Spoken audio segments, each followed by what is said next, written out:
On this list, we're going to start with number 10. Yep. And we're going to start with the slumping Chicago Bears. What is going on with them? I mean, they got Cutler back. Urlacher's out.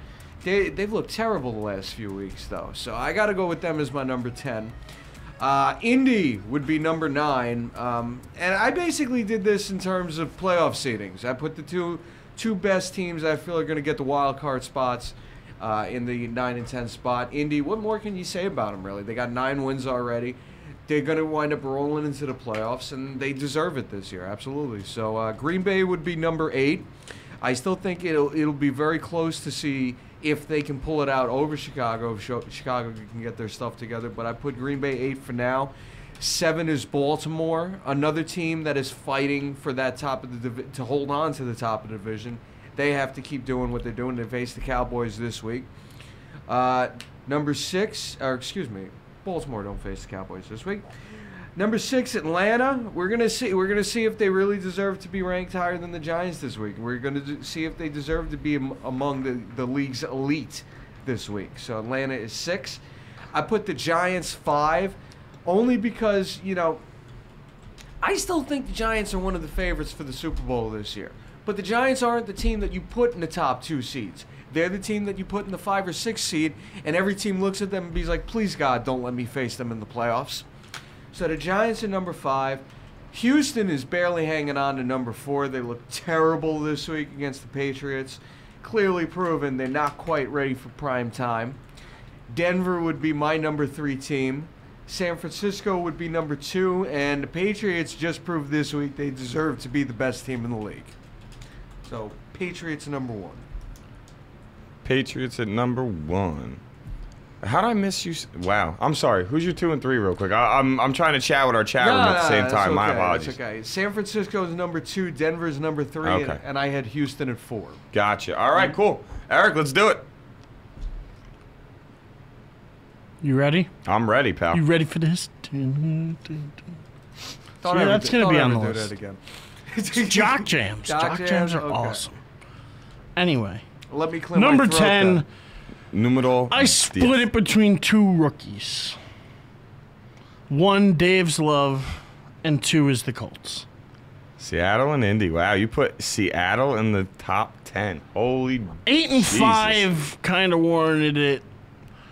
Although I really wanted to put the Colts. I really did that just to get a smile on your face. I appreciate it. They were kind of more of an honorable mention. Number 9, I got the Bears. Falling back, 8 and 5. Yeah, Still man. a playoff team, though. Still going to be a playoff team in the NFC. They would have to royally collapse. Yeah, they're not going to. Number 8, I got the Pack. 9 and 4. Playing better football, but I'm still not really sold on them. They don't have much of a running game. They're averaging 143 yards a game over the last 3. Yeah, still, I don't. A lot of that's helped by last week when they rushed for like 170, but I don't have much faith in it. Number 7 is where I got my New York Football Giants. Okay.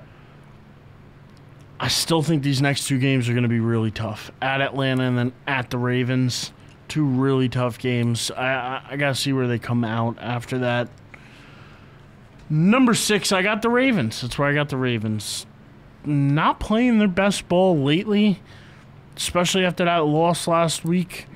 But and they get Denver this week. Yeah, Did you guys? Denver, though, hasn't beat any of the good teams they played this year. They've lost to New England, they've lost to Atlanta, and they've lost to Houston. They have not beaten a team noteworthy. See, that's the thing that I really... And I have the Broncos higher than I've had them probably all year on my list. Yeah, I jumped on the bandwagon a little sooner than you did. Yeah, and I'm still not sold on them. When they play a good team, they can be stopped. Well, let me look up one thing real quick. They can be stopped. Mm-hmm. But I got the Ravens at 6. I actually do have the Broncos at 5, though. And I will be interested to see how that Ravens-Broncos game turns out because I really think the Ravens can win that game. But I got the Broncos at 5. I got the 49ers at 4. I still think they're the team to beat in the NFC. I really do. And all said and done and the playoffs come, they're fighting for home field for the playoffs. Number 3, I got the Texans. Lost, but I couldn't put them ahead of the Patriots. There's just no possible way, even though they have a better record still. Patriots are my number 2, and I still have the Falcons up at 1 because I'm still a believer in the Falcons. I am. Okay. I just want to, it took me a couple seconds, but I just want to point out, the Broncos have actually won 8 games in a row, with that New England loss being their last loss of the season, which was October 7th. So the only thing I would say is those were very early season games, and to be fair, they lost all 3 of those games by a combined 22 points. So more than a touchdown a game. Like 7.3. One game, the New England game, they lost by 10, and both the Atlanta and Houston game, they lost by 6 points. So those are close games. So, and I'm looking a touchdown, a little more. Now, to be fair, the last 8 weeks, the Saints, the Bengals, and the Chargers, those are really the only top teams they've played. So you may be right if they play them again. They got a lot more momentum going for them now, though. I would say that. Now, I will say one thing. I saw the stat before I do mine real quick about the Broncos and Ravens game. Did you see the stat about Peyton Manning since 2002 against the Ravens? No. 8-0 with like a 16-2 touchdown to interception ratio. Like, just stupid numbers. And I'm like, if Baltimore don't have Ray Lewis and Suggs, at least Suggs in this game, or one of those two guys. Well, Ray Lewis is supposed to play, but I think he's going to be limited. And then, they just also placed another interior linebacker on injured reserve yesterday, the guy that filled in for Ray Lewis. So I think Peyton Manning, you might have to watch out for Peyton Manning in this weekend. He could be a great fantasy matchup. I don't know. Baltimore's been struggling. So with mine, I actually finally, after a 4-game winning streak and winning with their backup quarterback in, I snuck in the Washington Redskins at number 10. I put the Giants at 9 just for the simple fact that they've been consistent over the past month and a half. And yes, they won last week, but they beat a bad New Orleans team. So I have them at 9. I still think they're one of the best teams in the NFL, and I think if they get into the tournament, they have as good a chance to win a Super Bowl as anybody else. But I have them at 9. I got the Colts all the way up at 8, which is actually the first time they're even in my power rankings. But at 8, I have them for the simple fact that this team is just, they keep finding ways to win. They keep scoring points. And this Andrew Luck guy, he seems to know how to get them down the field to win games. I got Baltimore at 7. They've been struggling. They should be on like a 4-game losing streak right now. They really should be. They're only on a 2-game losing streak, but they probably should be on a 3 or 4-game losing streak. So I got them at 7 just because I guess it's more of a respect for the Ravens. I don't know. I got Green Bay up at 6 because I actually do think that they're starting to find a run game. And I do think that the signing of Ryan Grant may be a blessing in disguise. I think he could be a really good pickup. I have San Francisco at 5.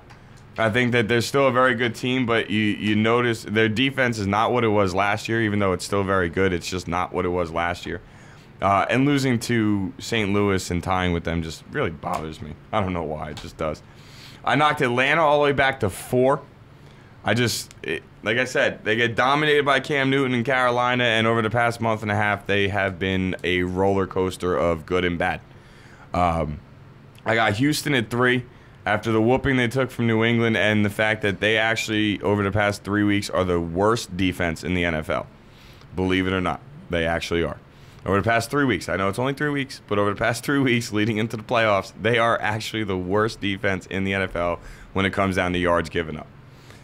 I got Denver up at 2 and New England at 1. I just think these two teams are playing the most consistent football. I think you watch them and you know what to expect from them. And I think that, New England is just ridiculous right now. And Denver on an 8-game winning streak. But I will say one thing. I was hesitant to put them at 2 for the fact that I looked at their 8-game winning streak, and it's not really against that great a competition.